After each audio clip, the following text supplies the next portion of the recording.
तर hi friends, स्वागत आहे तुमचं माझ्या यूट्यूब चॅनलमध्ये ज्याचं नाव आहे मी अँड माय फॅमिली।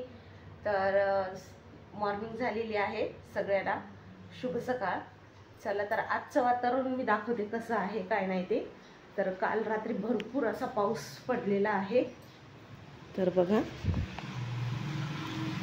तर इथं अंगण पण स्वच्छ झालेलं आहे, रांगोळी पण काढून घेतली आणि बघा वातावरण भरपूर असं ढगाळ आहे। ऊन आणखीन आलेलं नाही, 7 वाजले तरीही ऊन नाहीये आणि गारवा पण भरपूर आहे, थंडगार।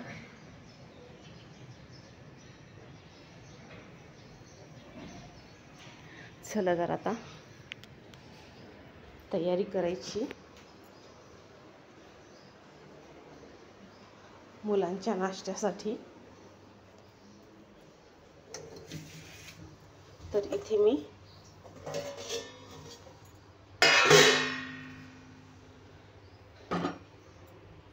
हिरवे मूग भिजत घातले होते रात्रीला आणि याच्यात 1 गिलास तांदूळ टाकला, छोटा 1 गिलास। चला आता हे वाटून घेऊया।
इथे पेसराटूचं पीठ बघा वाटून तयार झालेलं आहे। तर एक 10 मिनिटं त्याला ठेवून देणार रेस्ट करण्यासाठी। तर आता इथे चटणीची तयारी करत आहे मी। तर आता गॅसवरती ठेवते कढई। तर शेंगदाणे भाजून घ्यायचे आहेत कढईमध्ये चटणीसाठी। तर तुम्ही इथे खोबऱ्याची चटणी किंवा फुटाण्याची चटणी पण करू शकता। तर इथे मी शेंगदाण्याची चटणी करत आहे लवकर होण्यासाठी, कारण का तर मुलांना पण शाळेत जायचं होतं, त्याच्यासाठी मी नाश्त्यासाठी हे पेसराट्टू बनवलं। खूप हेल्दी असतं मुलांसाठी, तुम्हीही करून बघा आणि कमेंट्समध्ये मला नक्की सांगा तुम्हाला ही रेसिपी कशी वाटली ते। तर इथे आता शेंगदाणे घातले आहे कढईमध्ये, तर ते भाजून घेत आहे। तर शेंगदाणे छान भाजून घ्यायचे आहेत आपल्याला। तर कमी गॅसवरती भाजायचे शेंगदाणे, नाहीतर जास्त मोठा गॅस केला तर करपतात, त्याच्यासाठी कमी गॅसवरती छान व्यवस्थित भाजून घ्यायचे आहेत। चला तर इथे बघा आता हे शेंगदाणे मी छान भाजून घेत आहे, एकदम क्रिस्पी छान भाजून घ्यायचे आहेत। तर शेंगदाणे क्रिस्पी भाजून घ्यायचे, नाहीतर कच्चे राहिल्यानं वास त्याचा कच्चा चटणीचा येतो, त्याच्यासाठी छानपैकी भाजून घ्यायचे आहेत। त्याच्यानंतर मी इथे यूज करणार आहे 2 हिरव्या मिरच्या, कारण या हिरव्या मिरच्या खूप तिखट आहेत, त्याच्यासाठी इथे मी 2च घेतले आहेत, जास्त घातलेल्या नाही आहे, चटणी तिखट होईल म्हणून। आणि अर्धा चमचा इथे जिरे पण मी भाजून घातलेला आहे आणि चवीपुरतं मीठ घातले। चला तर आता ही चटणी मी वाटून घेणार आहे मिक्सरला, छान बारीक बनवून घ्यायची आहे चटणी। तर छान बारीक वाटून घ्यायची आहे चटणी।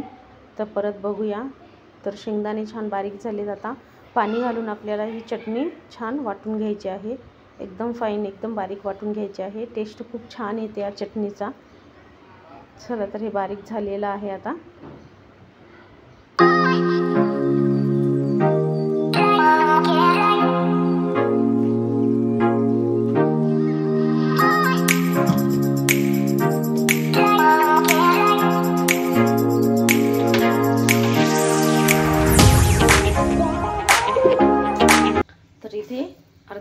तेल घातलेलं आहे कढईत, कारण चटणीला द्यायचं आहे.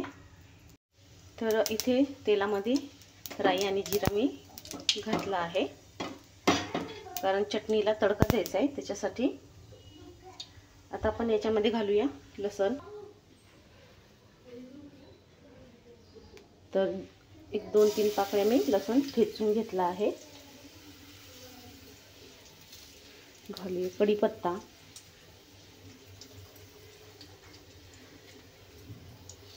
आणि लाल मिरच्या.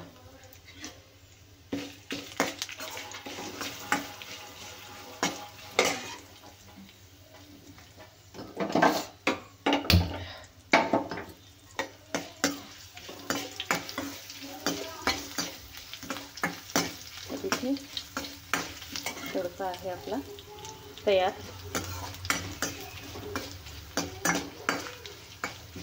आता हे थोडंसं थंड होऊ देते, नंतर आपण चटणी याच्यात घालून घेऊया.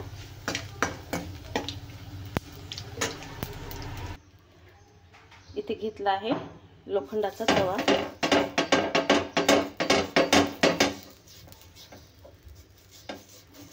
कांद्याने मस्त याला तेल लावून घेऊया. हा दोशाचाच तवा आहे माझा.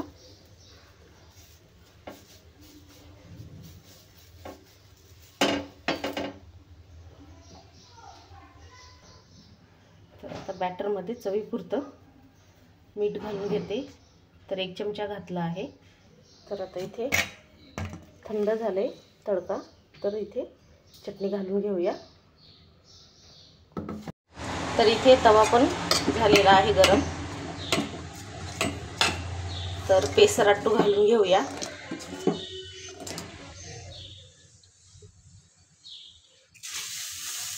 मस्त हेल्दी.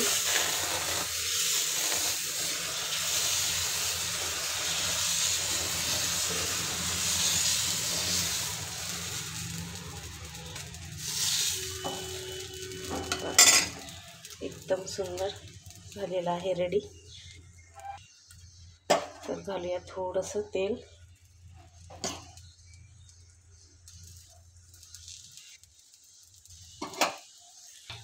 तर बघा आपला पेसराट्टू पण मस्त इझिली निघत आहे.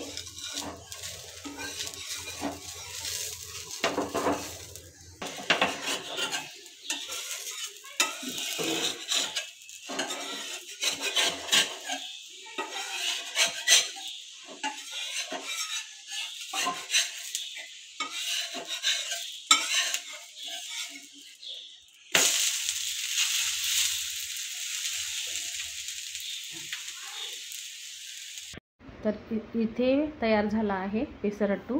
चला तर हे मुलांना देते. तर याला तुम्ही दोशाही म्हणू शकता, पण याला दोशा म्हणत नाहीत, कारण हा जे हिरवे मूग असतात ना, त्याला भिजू घालून बनवलेला असतो, त्याला पेसरट्टू म्हणतात.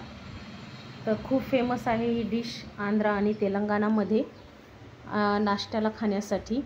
तर इथे मी दिलेली आहे चटणी. चला तर आता मुलाला देते खाण्यासाठी, आणि नाश्ता करून मुले जातील शाळेला.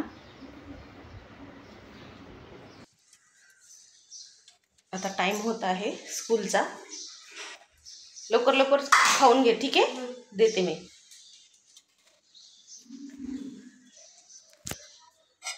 चला.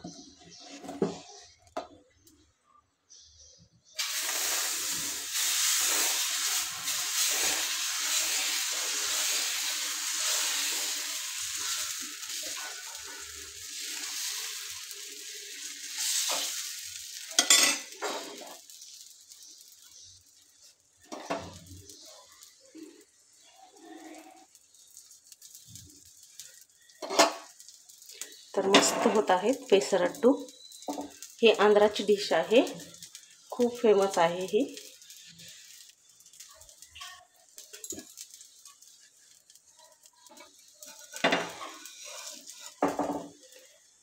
बघा किती छान. तवा पण खूप छान आहे माझा, नॉन स्टिकी वनीच, एकदम मस्त. दोशे केले, दोशे पेसरट्टू क्लीनली निघतात. चला तर आता मी हे करून घेते आणि मुलांना देते खायला.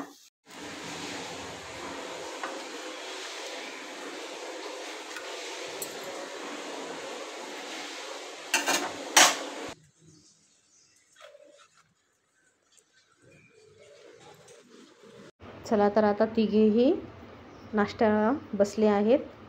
नाश्ता करून मुले जातील शाळेला.